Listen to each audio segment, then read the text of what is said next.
Jireenyi nuuf ifeera. Yesuus oolaan Faasikaa keenya galame, balballi cubbuun cufee nurraa baname. Aduun karaa fayyina qabu nu ba'e, namaaf Waaqayyoo gidduun taraarri bu'e.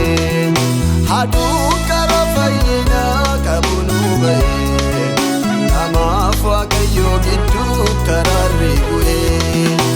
Oduu sobdootaa duukaa luccabnee daandii gaddeemnu, fayyina keenyaaf hojii hojjetee gatii dhabsiifnu. Jireenya waamicha keenyaaf tolu jiraanna malee, waan lafarraatiin sharafamu dhugaan nu galee.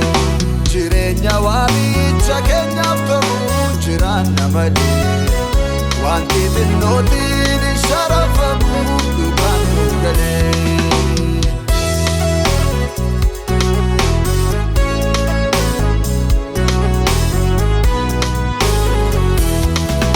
Ilmi Waaqayyoo daandii jireenyaatti utuu harkisu, gowwoonni dafqaan fayyina bituutti of dadhabsiisu.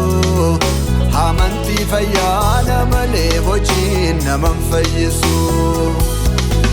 Ilmi Waaqayyoo daandii isa dhugaatti utuu harkisu, gowwoon hojiidhaan fayyina bituutti of dadhabsiisu. Amantii fayyaana malee sirri naman fayyisu. Fayyinni hojiidhaan utuu jiraate, dhiiga Kiristoos tu gatii dhaba.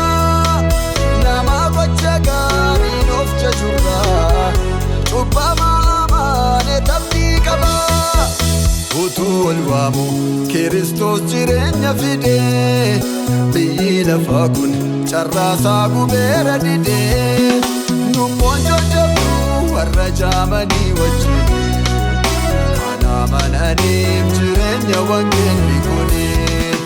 Nummoon jajjabdu warra jaamanii wajjin, kana amananiif jireenya wangeelli kuni.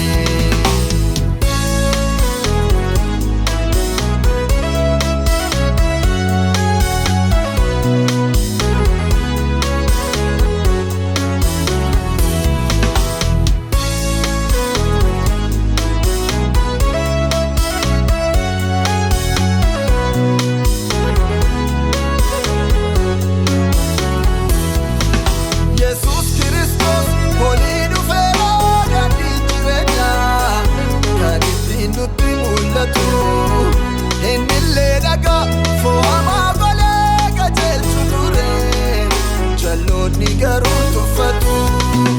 Yesuus Kiristoos olii dhufeera daandiin jireenyaa, kan ittiin nutti mul'atu. Innillee dhagaa fo'amaa golee qajeelchu ture, gowwoonni garuu tuffatu. Dhoksaa jireenyaa akka waan isaa caalaa beekanii, kan saaniisanii daandii mataa isaanii irra deemanii. Utuu laalanii utaaluu malee kiyyootti, qorichi cubbuu tokkicha ilma Waaqayyooti. Utuu arganii utaaluu malee kiyyootti, daandiin jireenyaa tokkicha ilma Waaqayyooti.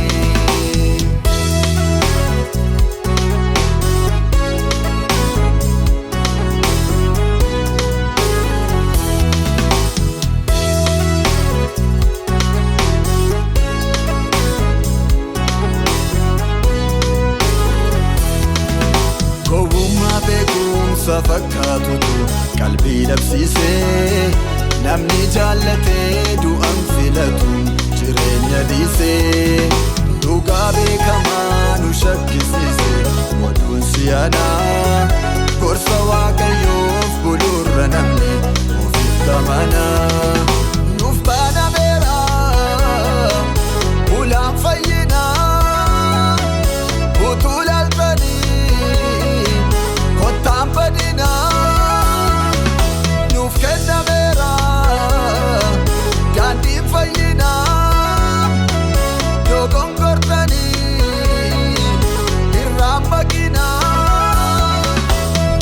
ol waamu Kiristoos jireenya fide biyyi lafaa kun carraasaa gubeera dide Nummoon jajjabdu warra jaamanii wajjin Kana amananiif jireenya wangeelli kuni Nummoon jajjabdu warra jaamanii wajjin